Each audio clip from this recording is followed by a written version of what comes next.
आप स्क्रीन पर जो विमान देख रहे हैं वो अमेरिका से आया है और पाकिस्तान के नूर खान एयर बेस पर उतरा है। वही नूर खान एयरबेस जिसके परखच्चे भारत ने ऑपरेशन सिंदूर के दौरान उड़ा दिए थे। पाकिस्तान के सबसे महत्वपूर्ण एयरबेस को भारत ने इतना नुकसान पहुंचाया था कि बीते 3 महीनों से यहां कोई विमान लैंड नहीं कर पाया था। मगर अब अचानक अमेरिका का मिलिट्री ट्रांसपोर्ट विमान C-17 ग्लोब मास्टर नूर खान में दिखा है। ये विमान अमेरिका से कुवैत पहुंचा और उसके बाद पाकिस्तान के नूर खान एयर बेस पर कुछ सामान लेकर लैंड कर गया। आपको बता दें कि नूर खान एयर बेस पर खड़ा अमेरिका का C-17 ग्लोब मास्टर बलूचिस्तान के लिए खतरनाक साबित हो सकता है। इस विमान को देख भारत भी चौकन्ना हो गया है, क्योंकि पाकिस्तान में एक बड़ा खेल शुरू हो सकता है।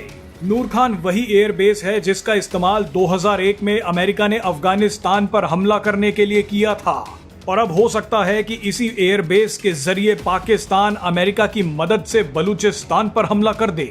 ऐसे में सवाल है कि महीनों से खराब पड़े नूर खान एयरबेस पर अचानक अमेरिका का मिलिट्री विमान क्यों उतर गया। दरअसल पाकिस्तान स्थित अमेरिकी दूतावास ने दुनिया को ये बताया है कि पाकिस्तान की सेना ने तबाही मचा रही बाढ़ से बचने के लिए राहत सामग्री मांगी है। इसीलिए पाकिस्तान के लोगों के लिए हमने इस विमान में राहत सामग्री भेजी है। अब जाहिर सी बात है कि ऑपरेशन सिंदूर के बाद अगर अमेरिका का कोई मिलिट्री विमान पाकिस्तान पहुंचता है तो भारत समेत पूरी दुनिया पर उसकी नजर रहेगी। ऐसे में कुछ एक्सपर्ट्स का मानना है कि बाढ़ की आड़ में पाकिस्तान और अमेरिका को खेल करने का मौका मिल गया है।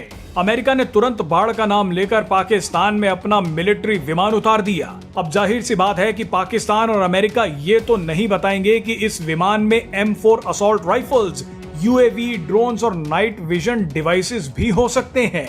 अमेरिका जिस तरह से पाकिस्तान का इस्तेमाल बड़े और सीक्रेट ऑपरेशन के लिए करता आया है, जिस तरह से अमेरिका आजकल पाकिस्तान को खुलकर अपनी गोद में बैठा रहा है, उसे देखकर ये समझा जा सकता है कि इस विमान में राहत सामग्री के अलावा कुछ और जरूर है। हो सकता है कि इस विमान में असीम मुनीर के लिए हथियार हों, जिनका इस्तेमाल वो बलूचिस्तान में कर सकें। वैसे भी असीम मुनीर ने बलूचिस्तान पर हमला करने की तैयारी शुरू कर दी है। बलूचिस्तान की सड़कों पर टैंक चलाए जा रहे हैं और अब तो पाकिस्तान को बलूचिस्तान पर हमला करने के लिए अमेरिका से सर्टिफिकेट भी मिल गया है। हाल ही में अमेरिका ने पाकिस्तान के कहने पर बलूचिस्तान लिबरेशन आर्मी को एक टेररिस्ट ऑर्गेनाइजेशन घोषित कर दिया है। ऐसे में आजादी की जंग लड़ रहे बलूचों को आतंकी बोलकर अब अमेरिका और पाकिस्तान बलूचिस्तान पर हमला कर सकते हैं और शायद इसी सीक्रेट ऑपरेशन की शुरुआत नूर खान एयरबेस से हो चुकी है। नूर खान वही एयरबेस है जिसका इस्तेमाल अमेरिका ने 2001 में अफगानिस्तान पर हमला करने के लिए किया था। इसके बाद पाकिस्तान में आए 2005 के भूकंप में भी अमेरिका ने रिलीफ और रेस्क्यू के नाम पर नूर खान एयरबेस पर अपने 300 सैनिकों को तैनात कर दिया था। उसी समय से नूर खान एयरबेस का इस्तेमाल अमेरिका अफगानिस्तान, ईरान और भारत पर नजर रखने के लिए करता आया है।